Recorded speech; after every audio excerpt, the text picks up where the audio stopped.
back with the hips and maintaining that torso position. So now we know that's what we're looking for in the hip hinge, okay? For our purpose here, we want to get him into in practicing a single leg deadlift. So nothing should change. The range of motion may not change, or may change a little bit. You may not be able to go down as far as they're learning, but the goal is to maintain the alignment. And the key to a good single leg deadlift is making sure they're really reaching back with the heel to bring those hips with it back away from the over the base of support. So go ahead and go into a single leg.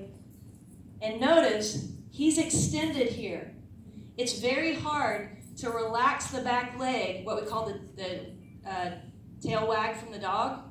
The minute you don't engage this leg, the free leg, to reach back, the opposite leg, you're going to start to see some rotation and falling out of position because the body doesn't understand contract on one side, relax on the other.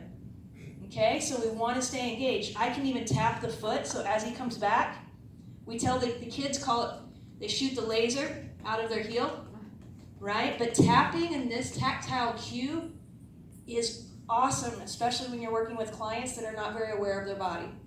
That light tapping and tactile cue without me pulling them or manually changing their position is a great way to partner up and have them work with each other on that.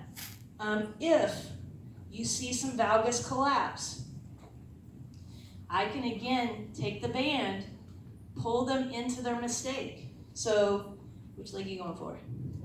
This one? Okay.